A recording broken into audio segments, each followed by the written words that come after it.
Dimitri Young. Thank you for hopping on with me.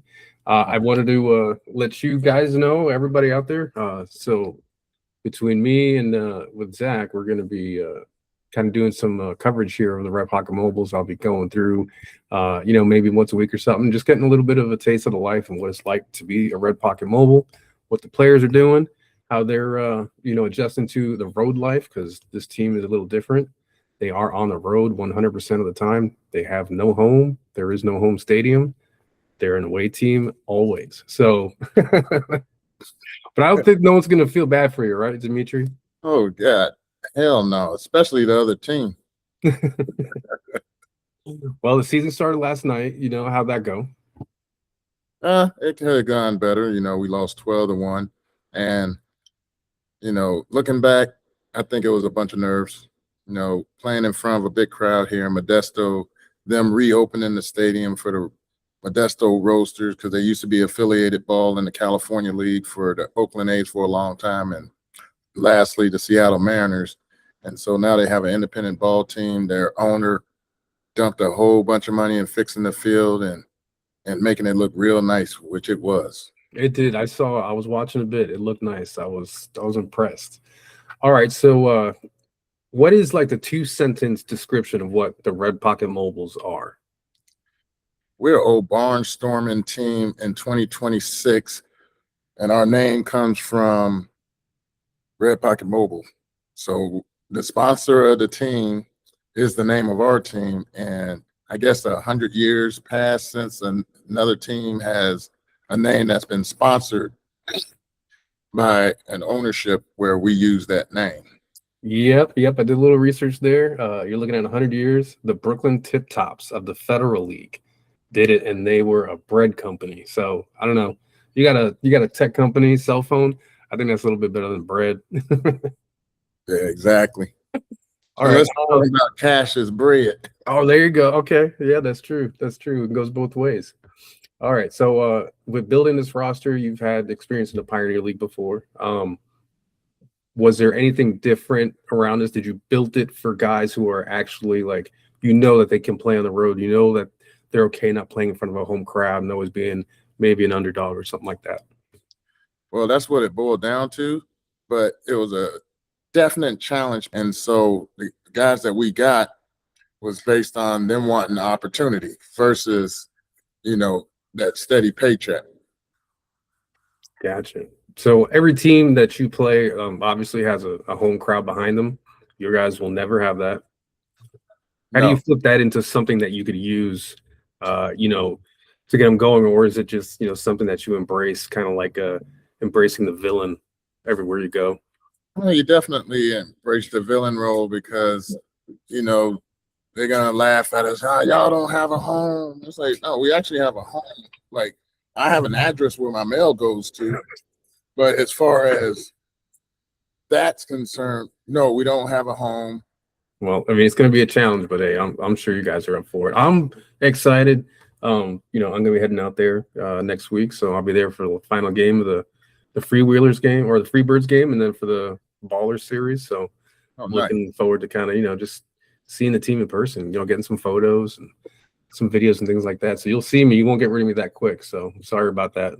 Too bad for you. All right. So Ray King's alongside you as a pitching coach. You've had him previously as a pitching coach. Yes. Both of you have spent time in the big leagues.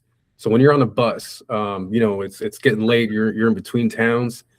And if you're sitting next to him, what's that conversation look like? Is it X's and O's? Is it survival talk about what not to eat and, watch out for this and that in this city? No, it's not. Normally, it's just regular conversations because we go way back to 1997 where we played in the Arizona Fall League together. And then we were teammates in Washington in 07 and 08. So we have a long history with each other. So we're friends on top of coach mates. Is that a no-brainer getting Ray back over with you? Oh, yeah, because I had him in 2023 with the Mahoning Valley Scrappers in the draft league. And then when we took the job with the NoCo Owls / Sky Sox last year, it was a no-brainer. And then when I got this job, I was like, Ray, you want to come back? And he was like, yeah. I was like, yep. It's like peanut butter and jelly. peanut butter, peanut butter and jelly, ham and burger. There you go. You're managing the team, obviously, all on the road. You're going to be on the road. What is 100% absolutely something that you cannot forget to pack on your trip? Oh, that's easy. My catching mask, because I throw BP in the cage, and I took one off the jaw about 13 years ago. So everywhere I go, I bring that mask with me. Because if I'm Okay. off BP in the cage, I ain't wearing one off the face. There ain't nothing macho about wearing one off the face in the cage. No. I agree with you there. All right. Every stadium you walk into this summer, you're a guest in somebody else's house. Do you knock first? Do you just walk in and say, "This is kind of my house. I'm comfortable here." Open the fridge, get food, sit down, and kind of take over. What's the team's kind of flow there? Hey, we come here to pillage the village. You know, I'll let the people go and do their research. This is a saying that's been going on for a long time. All right. Best and worst food situation you can imagine, where your guys are eating. Maybe it's late at night. Somewhere like in Idaho Falls. Kind of in the middle of nowhere. The worst thing is no food. No food. Okay. I mean, that makes me angry. Let's pick Montana, 2 a.m. Breaks down middle of nowhere. Who do you call first? That actually happened last year, but we broke down in Wyoming. So Montana, 2 a.m., right? So right now, who are you calling first? Do you call the Pioneer League office? You start walking, or is that just like, that's where the mobiles live now? That's home. We're gonna do what we did last year. Our pitching coach slash associate GM, traveling secretary, doctor. Ray can fix a bus too, so Okay. we're gonna put his ass in the back and like fix the bus. He's a Renaissance man, it sounds like. Yes, he's Jamaican, man. He got many. Okay. All right. Yep. Always available in a pinch. You can count on him. I like it. One last thing about your career, and then we'll end it up here. But so 1999, the Reds, 96 game winners. You had Jack McKeon, manager of the year. You're killing it. 3 homers on opening day, which I think that's like what 2 or 3 people only did that in history. 4 now. You guys didn't end up going as far as you'd want, but like at the end of the year in September, like what did that clubhouse feel like when you guys were in the fight, dogging it? Well, it started in spring training when Greg Vaughn was traded over to the Reds, and we went from no facial hair and no jewelry to having jewelry and facial hair. And it was like, who's the hero going to be each day? Is it going to be you? Is it going to be you? Who's the hero going to be?